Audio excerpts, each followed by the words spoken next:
കാരണം ഇത്രയും ആളുകളുടെ വികാരത്തെ ഞാനതാണ് ഏറ്റവും കൂടുതൽ ശ്രദ്ധിച്ചത്. കാരണം അദ്ദേഹവുമായിട്ടുള്ള ബന്ധം 2 പതിറ്റാണ്ടിലധികം കാലത്തെ ബന്ധമുണ്ട്.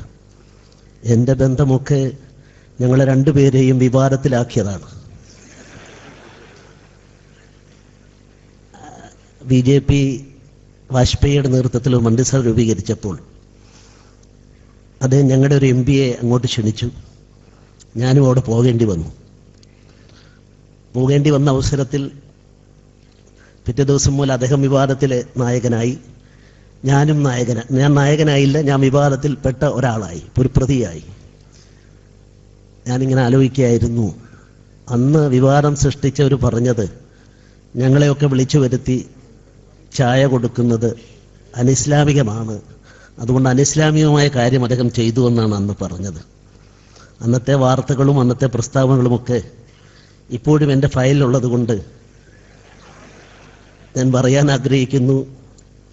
അത്തരം ആളുകളുടെ ഒക്കെ വേദികളിൽ എന്നെപ്പോലുള്ള ആളുകളെ, ഞങ്ങളുടെ കൂട്ടത്തിൽ പലരും വിളിച്ചാൽ പോവില്ല, പക്ഷെ ഞാൻ പോകും, എല്ലാ വേദിയിലും പോയി അത്തരം ആളുകളുടെ പരിപാടിയിൽ പങ്കെടുത്തിട്ടുണ്ട്.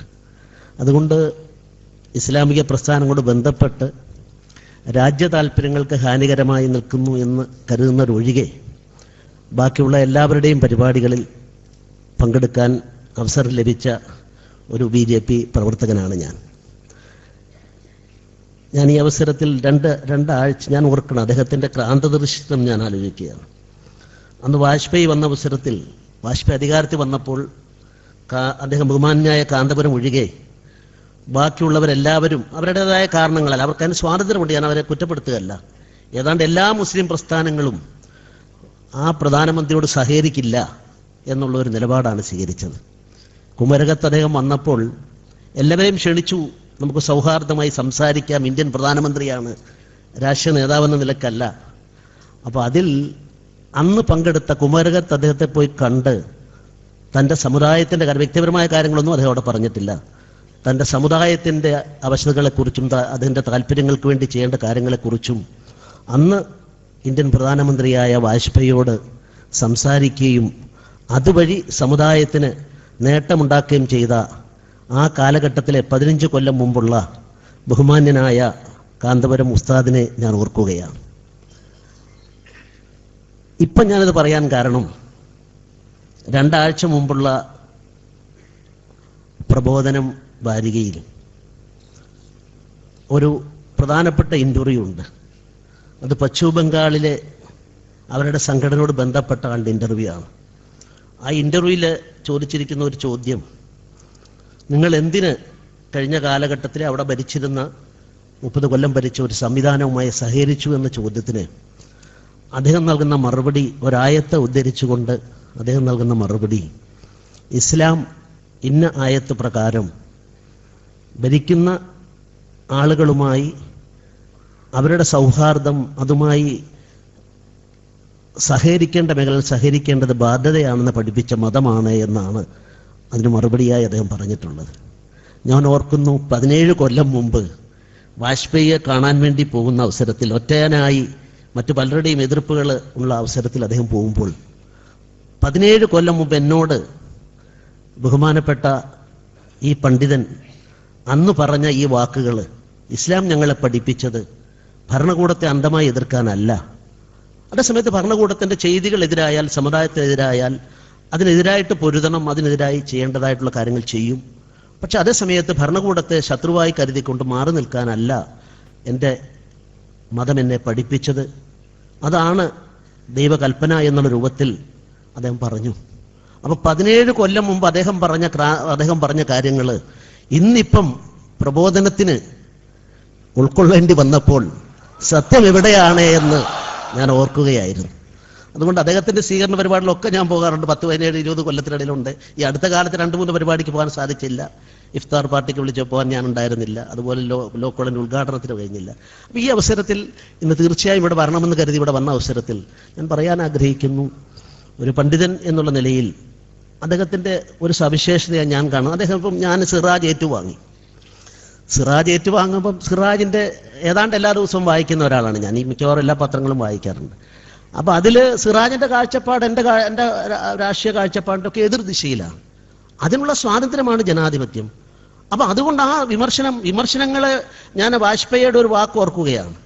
96-ൽ 13 ദിവസം അധികാരത്തിൽ അദ്ദേഹം വന്നു. 13 ദിവസം കഴിഞ്ഞപ്പോൾ വിശ്വാസ വോട്ടെടുപ്പിൽ ഒന്നാമത്തെ കക്ഷിയാണെങ്കിലും ഭൂരിപക്ഷം ലഭിച്ചില്ല. അന്നത്തെ ചർച്ച, ആ ചർച്ചകളുടെ സമാപനത്തിൽ ഭൂരിപക്ഷമില്ല എന്ന് ബോധ്യപ്പെട്ടപ്പോൾ അദ്ദേഹം തൻ്റെ രാജ്യപ്രഖ്യാപനം നടത്തിയ വിശ്വാസ പ്രമേയ ചർച്ചയ്ക്കുള്ള മറുപടി പ്രസംഗം, ആ പ്രസംഗത്തിൽ ഏറ്റവും നിശിതമായി അദ്ദേഹത്തെ വിമർശിച്ചത് ഒന്ന് മുരശലിമാരൻ എന്ന DMK-യുടെ നേതാവ് ഫാസിസ്റ്റ് എന്ന് ചൂണ്ടിക്കൊണ്ട് പറഞ്ഞ കാര്യം ഞാൻ ഓർക്കുന്നു. അതുപോലെ രാംവിലാസ് പാസ്വാൻ, ശരദ് യാദവ്, ഇവരൊക്കെയാണ് ഏറ്റവും കൂടുതൽ വിമർശിച്ചത്. അതിൻ്റെ പ്രസംഗത്തിൻ്റെ അവസാന വാക്കുകൾ, 2 ലൈൻ ഞാൻ പലപ്പോഴും ഇത് ആവർത്തിച്ച് വായിക്കാറുണ്ട്.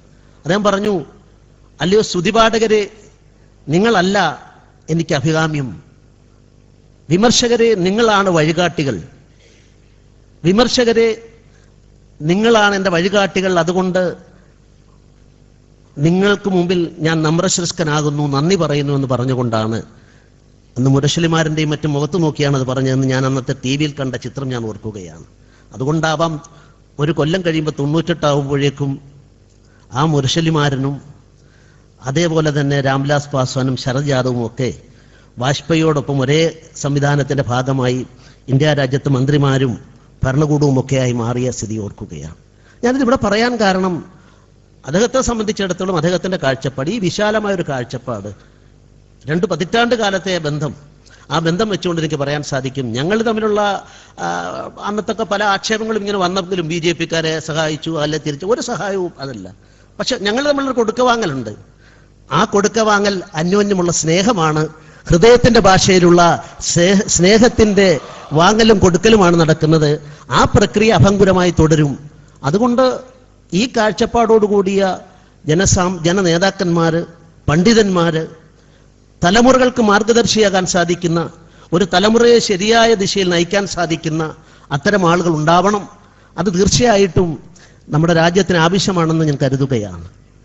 21-ാം നൂറ്റാണ്ടെത്തിയ ജനജീവിതം പരിശോധിച്ചാൽ, ചരിത്രം പരിശോധിച്ചാൽ, ഒരു രാജ്യത്തെയും ഇന്ന് മറ്റൊരു രാജ്യത്തിന് കീഴടക്കാൻ സാധിക്കില്ല.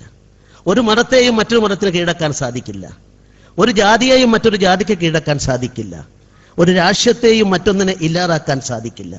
അതുകൊണ്ട് സഹവർത്തിത്വം വേണം.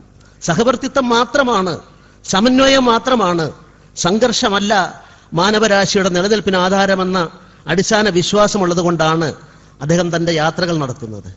വാസ്തവത്തിൽ ഭാരതത്തിൻ്റെ സംസ്കാരം തന്നെ യാത്രകളുടേതാണ്.